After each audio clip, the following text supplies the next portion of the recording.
Either way. Either way, here we are, and even though with that forfeit, it's the beauty of double elimination. We still got a chance. Right, yeah. I mean, they can make it all the way yet, you know what I mean? They're still in it, they're not out, so... Absolutely. You know what I mean? Same thing. A little redundant there, whatever. Look at that troll band, though. The respect. Yeah. You can't... Yeah, he's got that pushing potential, I feel like, is what's really kind of sets him apart. It's just that the ability just to get in, get out, and just destroy buildings real quick. Yep. He definitely wanted to get rid of that troll quick. He's been showing up a lot in this tournament, and he's an incredibly strong hero. I think he's easily a top-tier carry. I'm not sure why he isn't showing up more. I always kind of preach that, but great here. A lot of carries, man, right from the start. Yeah, 4 right off the bat. And an immediate axe pick. Another hero who's been really predominant here on the Dota scene lately. Yeah, I guess how do you really counter an axe? What you can't do is pick a hero with that spawns unit and it has micro, because that's just going to feed the counter helix. But there's got to be a good way to get to axe. So one of the best things that you can actually do against an axe is just big man fight heroes. So heroes like Void, like Troll, Jug kind of can a little bit too. Heroes that if they can just beat the crap out of somebody, they have like, you know, sustainability with survival and can basically just kind of eat through you. The Blade Mail will help that a little bit, but that can be counteracted by BKB. But any hero that kind of needs to stay away in order to be effective, Axe is so good. It just excels at taking them out. A Drow pick that early, wow. That's showing a lot right now in Refresh. That is, I'm surprised whatever position they have Axe going in isn't going to be ranged, even though they picked up the Drow, honestly, because there's the Visage band that comes right after that, so no cheeky Drow Visage strat today. Very quick draft going on here, man. These wow, really quick. So yeah, a quick comment on the Drow. There's absolutely no reason you would actually need to pick a Drow that early. Very unlikely that hero would get banned, you know what I mean? Right. So to pick that second just seems so peculiar to me, but maybe they just didn't really know what they wanted to pick right there. Maybe they're still kicking around the idea for another support and a mid, so I don't know. But either way, that was a little strange. I'm thinking for them to pick it that fast, they got to have a plan. Right, I don't know. And if it was Drow Visage, you definitely would have waited to... You would have grabbed the Visage, not the Drow. For sure, yeah. So I'm not sure. So it looks like that is definitely weird. Looks like Wards and Base is going to go big team fight. A Ravage into Witch Doctor ult is not fun for anyone. Tide got a little bit of a nerf, but still really strong in the off lane. And that Witch Doctor has... with that casket, depending on the bounces you can get you can get kills pretty early with him. So I've always been a huge fan of the Witch Doctor. I believe it's my most played. But you just gotta look at it go. Yep. Drow can do really well against a hero like Witch Doctor. I mean, you get the proper offensive positioning, and that Witch Doctor's just gonna real quick. Same with Veno. Same with Tide, even. Like, unless you can blink on top of her, Tide won't be able to just kind of run around and do whatever he wants in fights. Yeah. And the axe is going to be really good at keeping people off of Drow. And maybe that's why they picked him like that kind of right away. But I'm not sure. Wards and Bays could not disagree more with what I had to say about picking heroes that have spawns against Axe. He doesn't care. He's gonna get the tree ants going against and test his luck with the counter helix today. This draft is crazy, man. I think it's big team fight with a lone Nature's Prophet split pushing, and then frankly I don't know what I'm not sure about Refresh's plan. I'm not saying it's bad. I'm just saying I don't know where it's going yet. But you're right. If they can keep these heroes off of Drow, they'll be set. But good execution by Wards and Base, I think. We'll get rid of that, because if you get a Ravage into a Veno ult, into a Witch Doctor ult, then I don't care who you are, you're gonna have a bad time. Yeah, this draft's wild. So the Nature's Prophet, I think their thought process is or to deal with the axe, I think what they want to do is just not fight the axe. I think they want to just keep him under control. They want to use the Venom wards to slow him around so he can't run around. They want to put him in trees. Ravage will keep him settled down a little bit. So they kind of have a lot of options just to kind of deal with the axe. But what you're looking at is a lot of heroes that kind of need to stand there and right-click and Drow. They have like nothing on their team to deal with the Drow, except for maybe the Tide if he blinks in, but... like, Witch Doctor isn't going to be able to really use his ult because Silence is just going to get him, you know, blown out. Oh, Tinker might. Yeah, that's if he gets the laser off, but man, if he's not careful, he can get blown up quick. This is aside from the Tide Hunter, this is a fairly squishy team, and against squishy Drow is very good. So this is going to be a battle of not letting... Sorry, I got the team screwed up. Refresh Gaming to not let them get the initiation. If they get the Axe Blink, if the Drow comes in and gets a good silence off, you know, that's going to be crucial to their team. They're just going to fall over. But if they can be smart about their positioning and kind of not let the team get the initiation that they need, the fights could go very well in the favor of Wards and Base, for sure. I really feel like, I agree 100%. If Wards and Base can fight on their terms... then I think they do well. But if they get caught out, like you said, by an Axe Blink, I think they're in trouble. And that Venge feeds right into that. Basically, Venge makes you fight where you don't want to, and Wards and Base is a team that really wants to have their team fight kind of carefully picked out, and Venge could really ruin their day. Yeah. It's gonna be. I think the team fights are gonna be very exciting in this game. I'm kind of excited to see Hordes and Base. They've been playing pretty well from the games I've been seeing. So if they can really execute well, that their team fight will be devastating. We just gotta make sure that they execute it well. And I mean, let's not look at the other thing is they might not even want to take team fights. So they're looking to probably take more team fights on the side of Refresh. But Wards and Base has insane split push potential. So they got the Prophet, they got the Tinker. Venom is a really good Wards, yeah. And Witch Doctor, I mean, can kind of that sustain so that you can just keep the team fight or the push going. Right. So they have a lot of. It's kind of like the cheeky team versus like the in-your-face let's fight kind of team, and I'm kind of excited to see which favor this, or you know, who gets the greater favor out of this. Also, I love Wards and Base's little icon thing. It's really sweet. It's fantastic. All right, let me switch real quick. Fortunately, I believe Refresh Gaming didn't set their little icon up or their team name, so that's a little bit of a shame. But yeah, a little bit. Alright, so we'll start with the aforementioned Wards and Base. Looks like we're going to have Gorgs on that Tide Hunter in the off lane. We're going to have the Nature's Prophet. I'm not sure. I think he's going to go jungle.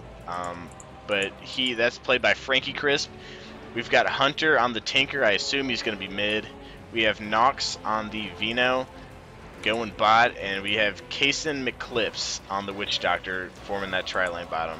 Who we got in the Dire Beef? Right on. So Axe over here, looking like he's going to be in the offlane, is Scissors, whose name is just a bunch of scissors. Very interesting. You got Mamba, who's going to be here on the Undying, who's also kind of hanging out here in the offlane. There might be a little bit of an engagement here, actually. But just quickly going on, you got Simba here on the Venge. You got Maiko on the Invoker. And up top, you got Dovahkiin. That's Skyrim, man. Come on. Is it? I don't know. I never played Skyrim. Sorry, I apologize for my negligence. Regardless, he's going to be on that Drow, so this is exciting. I'm kind of excited to see what goes on bottom. You got a 3v3. This Axe is coming in from the back, along with the Undying. He's going to end up having this Totem, too, so... They're going to sandwich him right here. A taunt into a... Yep, there's the Tombstone. We're going to see a taunt come out of Axe. The stun comes out of Vengeful. Witch Doctor's in trouble. Does get the casket off, but here comes the call, and Witch Doctor's going to go down for first blood. That was very, very well played by Refresh right there. I mean, one of those things, the sandwich... Oh, we have the... Real quick, Undying decides to go with Orb of Venom right off the bat. Oh, wow. So that he's going to be able to do some right clicks very early on. He's probably going to get boots very soon, too. I would imagine so. Look at this offlane, though. Axe Undying. Who would have thought? I don't think I've ever seen a more in-your-face lineup than Axe. What a miserable time. Than Axe and Undying. I feel bad. But the Venom's there, and I think Venom might be able to deal with it a little bit. He starts getting the Poison Sting up, we'll just be able to slow him and casually walk away. At least that's the hopes I think that he wants. I think so. We're going to have him and Witch Doctor in that lane. Hopefully the Nature's Prophet can come help. And it looks like we're going to have an engagement up top on this Tide Hunter. Now Venge backs up. She got spotted by a creep, but she was coming in from behind looking to stun. And Tide isn't even caring a little bit. He's still up there just hitting creeps with Anchor Smash and stuff. Either that or he didn't notice it. I'm going to go with the first one. Either way. Oh, down bot here. They're going in on the the Helix. And the Vino's just going to go down. I think the Witch Doctor is too. The slow Look at him zombies chasing. is too much. That's a double. Oh my god, double that's kill. zombie. Finish it off with the decay. Yep, and he got those boots. I mean, he could just kind of chase him down now. So he has the slow. The tombstone's just kind of giving him even more slow. That's a brutal combo. Oh, look at him just going right again on that. Just get the Venomous Gale off. And he's going to survive because of no tombstone. Casket on the creeps is not going to catch either of the heroes. But oh my god, that aggression. I think I wasn't ready for that. I think we're going to need to see this Nature's Prophet come and help. But he's in the jungle farming still. And they need to get him moving and split pushing as fast as possible because this bottom lane is not going to go well for them. Yeah, I mean, it's already terribly lost. And they're running a Corveno, which the thing about a Corveno is you really need that hero to kind of get farm. And if he's having a hard time, that's a dead pick. I mean, it's gonna do nothing all game. Maybe provide a little of the slows, but he's not gonna be able to get in there and do the damage that he needs without dying at least. We have Cold Snap and EMP go off mid. Rockets and Laser. One more right click is enough to take down the Invoker. So Wards and base get a kill back thanks to the Tinker. Thanks to Mr. Hunter. I saw him on a Viper earlier, absolutely tearing people apart. Oh yeah? So we'll see. I guess that's why the Viper got banned out then so early. The respect ban. Nice. But Well we'll see if he can dominate mid again. Tinker has a hell of a right click, man. It's actually really good mid. Yeah, he's going that Rocket Lasers build, it looks like. I wouldn't even be surprised if he doubles up on it instead of getting the rearm. Just so he can do his one combo and get out. And he's bottle crowing too, with a walking Pudge Courier. Just look at that thing strolling there. Just strolling. Yep. Anyway, he's going to keep going in on this Invoker, though, and I don't think he really has much to do. Does he have he's out of mana anyway. The EMP's not going to do anything. But he could have just stayed there and right-clicked. Either way, well played. Hunter doing well. He knows what to do. Down bottom, they're diving the tower again. Jesus. Poor guys. Oh, Jesus, yeah. They're having a bad time. And I think these guys could easily cut the creep wave and just push this tower down. That Tombstone is up, too. I mean, they get a little bit cheeky and get out of position. That Tombstone's going to go down, and it's going to be a bad time. Axe is low. Looks like they want to go in on it, but I don't know if they can. They're trying to bait him back here. Axe does have Tranquil, so he will heal up if he just hangs back there. But the rogue catapult spots him. So this up top's looking pretty even. I mean, you got 13 and 11, so pretty even lane. Tide's doing pretty decent. So yeah, it's pretty good, very good farm actually for an off lane Tide at this point, especially against a Drow and Venge that could. I think if they execute it well enough, they could get a kill on him. They have no wards up here, so this Tide is very susceptible to a wraparound gank, but they haven't done it so far, and so well, he's going to keep farming up. Not too surprising that Tinker's leading the last hits. He's doing very well in lane, and Tinker's a very good last hitter, especially with that Bottle Crow. Yep. Tinker's definitely doing what he needs to do, and I think that's going to help him a lot kind of stay in this game. They're going to need that Tinker to excel. The other thing is they're going to really need this Prophet to kind of come out and be very effective, which I think you kind of touch base on. You want to get them split pushing. You want to be splitting up their team fight that they're kind of looking to have and not letting them do it. Axe steals an Invis rune from the Nature's Prophet, so I think this... I think the communication is there between the two teams because that would be a very, very dead Vino with an Invis Axe. Look at these poor guys, though. They're just stuck here. I mean, there's nothing they can do. They can't even get in XP range. They don't really have any viable rotation, too. I mean, the Tinker can kind of come down and maybe do his thing, but that's going to kind of slow him down a little bit if he doesn't end up getting kills. And I don't think... Oh, a little bit of engagement. Mid. That damage, so... Two more? I think he needs one more. Oh, Nature's Prophet coming in. There's a Sprout. Not going to use it. Got him. Nice. We got an Axe call on the Tinker. Counter where did he come to win. Oh, he needed one more. He wasn't vis. This Nature's Prophet will go down. He's just like, alright. Walked right back into it. I'm gonna get Undying's a little trapped. We're going to go in. Venomous Gale and the stun and the Maledict fuse. Do they have the right click though? I think they will. Yeah, Maledict's gonna finish him off. That was a good counter kill down there. Very well played. Drow actually ends up coming in. I think they're just gonna try to push this tower.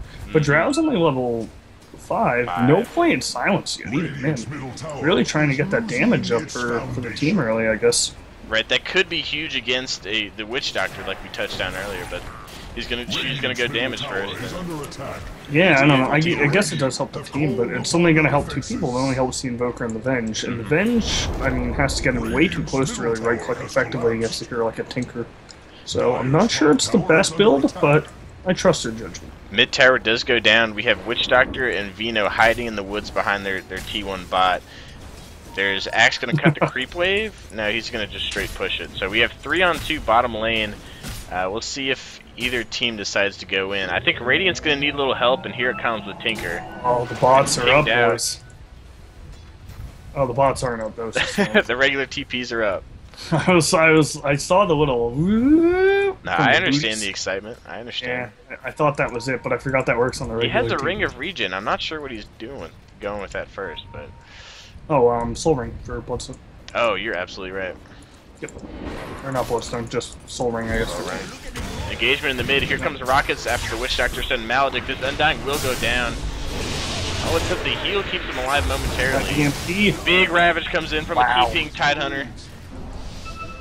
Tinker may go down to the zombies. Invoker goes invisible, and we're going to kill off the Tombstone.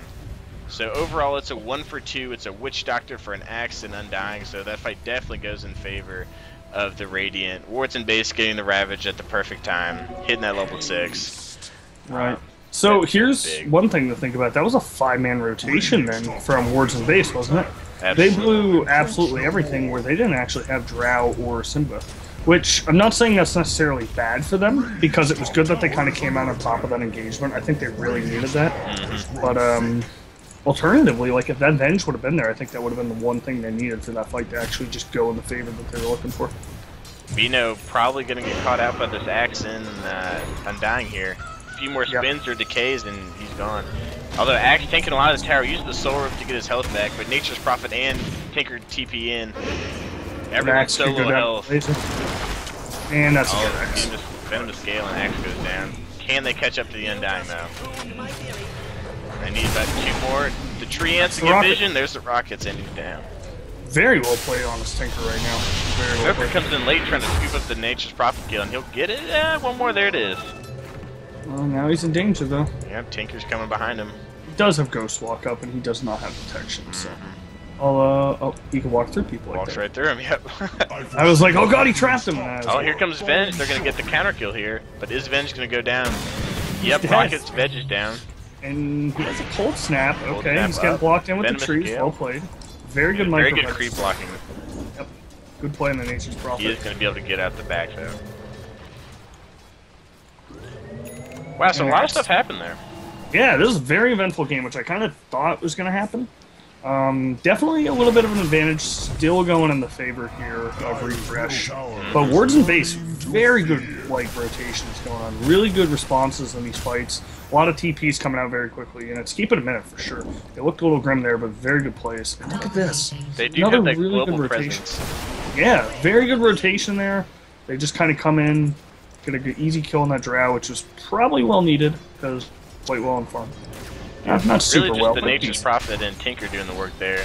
They can be there almost at any time as long as there's a creep nearby, which there always will be thanks to Nature's Prophet Treant. So I feel like that's what they had in mind with that pick, along with the split push, obviously.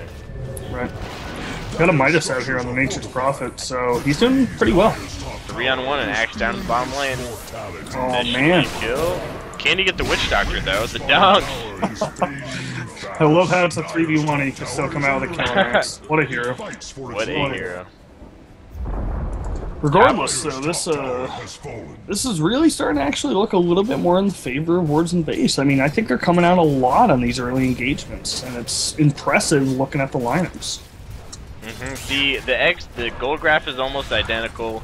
I know that doesn't mean a whole lot 10 minutes of the game, but the XP graph is 2,000 in favor of Wards and Base, which looking at the start, it did not look ideal. But Trav does get a point in the silence. Is she going to be able to finish off this Nature's Prophet that engages on her? Gets lasered right in time. Tinker finishes her off. Man. That Tinker is... Low. Oh, gets the cold snap by Micah, the Invoker, and he is going to go down. This Tinker might be in some trouble here, though, for sure. Really wishing he had that Blink Dagger right now, but Dyer's actually going to back off and let him go. Tinker decides to just take a stroll back because he's got his booties up. He's good. He'll be alright. And he buys them immediately. What a player. So smart, so pro. So Tinker's going to be really annoying now. He's going to be all over the place, and he's already starting to snowball. I mean, it's pretty much in the works. So he's going to be a hell of a fighter right now. Right. He's top net worth. Invoker's actually doing very well in net worth. What did he have?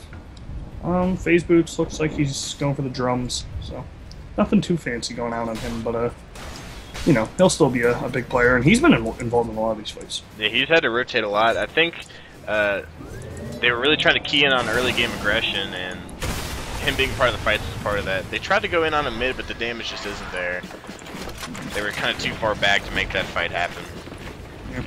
Nature's Prophet going the phase boots, so he wants to have the big right clicks. Not a bad idea. Those early phase boots really give you the right click presence, I think, in early fights on my hero. Yeah, there's a really underrated early game, I feel like. Get that rotation coming out. We have 3 men right away. Just to deny that tower. Make sure deny, they got really good rotations. Like, incredibly well in wards and baits right now.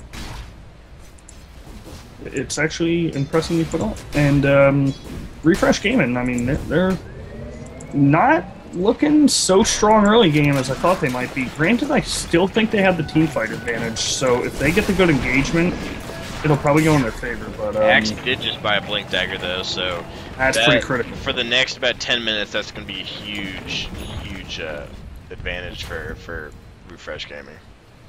I like Axe's weapon. It's quite massive. We have a Nature's Prophet split pushing. I think it's a dead Nature's Prophet split pushing. Yeah. He had his buddy Tinker there, but Tinker decided to dip out. Yeah, that's a 5-man rotation. Yeah, wow. These teams are all about the 5-man. And see, I think that... Go ahead. I was gonna say, if they just group up and push now, what can they do? Split push, I guess? Yeah, but the split... I feel like that's what you would do, but the split push at this point is not very strong. Because Nature's Prophet and doesn't have his items yet. Vino doesn't have the maxed out wards, and so that'll we'll see how they do it. And that looks like what Refresh Game is going to try to do is split push this bottom. Blink Dagger does come out on Tidehunter, so once again, this next team fight is going to be full of surprises for everyone. A lot more active, a lot more mobile with all these blinks coming out.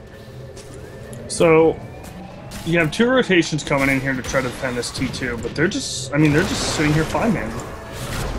Axe gets caught, but Nature's Prophet gets swapped into a tombstone. There's the death ward, but he gets immediately canceled by the tornado. Axe gets healed and Culling Blades the Witch Doctor. This Vino's also going to go down. Yep. That's what I mean, that's the power of the Axe. Did he get his ultimate off? Vino did not get the ultimate off. Vino didn't use a single spell. I didn't see it. I don't know if it was the silence from Garou, that's what I assume. But Vino literally just walked in and died. Yes, and that's kind of the situation with Vino, is he didn't get the items I think he needed or the farm or the level advantages, so it's going to be impossible for him to stay alive in these fights. He can't even get in there and use his ult. He's basically going to have to rely on wards, but he doesn't have any points in wards because he thought he was going core. Like, he wanted to build more of a core, right? But because of that off lane, it just was too hard for him. And you just see the Drow doing so much damage in that fight. I mean, they couldn't do anything about it. It was just too much. You're exactly right. They can't get on top of her, so there's, for a while at least, there's no way. Yeah, they got swaps, stuns, axe taunts, tombstones, all sorts of stuff, and Drow's just doing whatever the hell she wants. So they're going to need something to deal with it. And if you look at the items, Drow doesn't even really have any items yet. I mean, 15 minutes in, she has 1,700 gold saved up, but she's not even hitting nearly as hard as she is going to be hitting. Absolutely. So she has 0 agility items. Even her treads were on strength, so when she gets some agility items coming out, the boards and base are going to need to figure out an answer for her pretty quick. And I think it's going to be the Tinker, but he needs to get a little more farm before that can happen. Right. And Tinker, there's a lot of things that could just kill him off really easy. I didn't see if he died in that fight. I didn't actually see. Okay, so he probably is smart enough to know the axe taunt was coming, but unfortunately his teammates, I don't think we're on the same page there.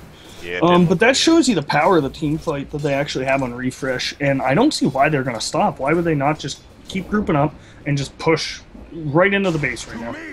20 minutes in. Looks like they're going to try it up top. Long range tornado gets Tinker. It's going to be a taunt. Nope, not quite. We need a blink call. It's coming soon. Oh, he decides to back off. Yeah, his call was on cooldown for another 2 seconds. I don't think he was comfortable with it. True. You really got to be careful when you're out by yourself as refresh, just because that Nature's Prophet and Tinker will be there at any time. Some ancient stealing going on by refresh. Good warding coming out here from refresh too, from what I'm seeing. Both teams look like have very good warding. Like when they pushed this bottom up, they ended up throwing the ward here, and then they also got this warded, even with the sentry, to make sure that they had the vision there, to see the ganks coming from the sides. It was just a small little play that can make the biggest difference, for sure. Right, and especially with all that action going on bottom, you really need to have vision, so they don't get sandwiched like they did at the very beginning. I completely missed that. Yeah, I did too. But Tinker gets a kill on Axe. Let's see what happened. Axe went in, blinked, called, and then got lasered, rocketed. Nature's Prophet TP'd, came in and helped. And that was the end of Tinker. This route is going to... Oh, it looked bad for her at first, but they ended up getting the kill with Vino. Venom is scaled too much as she goes down. I think as long as that... or Poison Nova, I should say. As long as Vino can get the Poison Nova off on 3 or 4 heroes every team fight, they have a chance. Right. I mean, so Drow got the Mask Madness up, so like she can kind of attack to heal herself through, I think, a lot of the poison damage, because you get so much healing.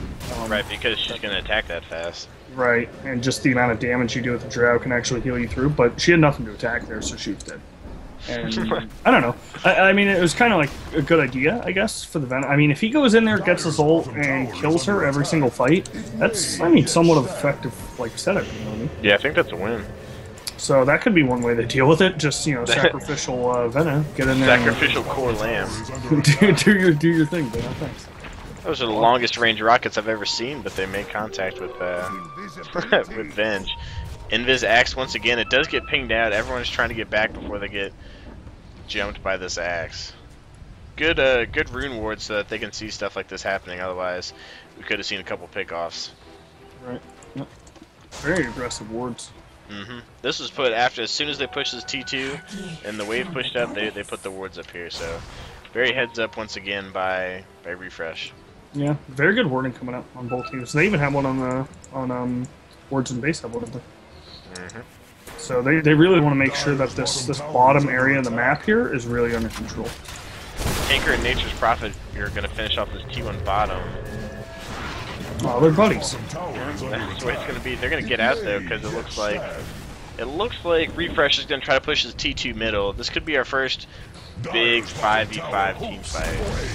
So one thing I think that didn't happen when they pushed bot was we didn't see the Ravage. At least I did. So we have a Ravage. It's only level 1 yet, so it's not going to be the hugest thing ever.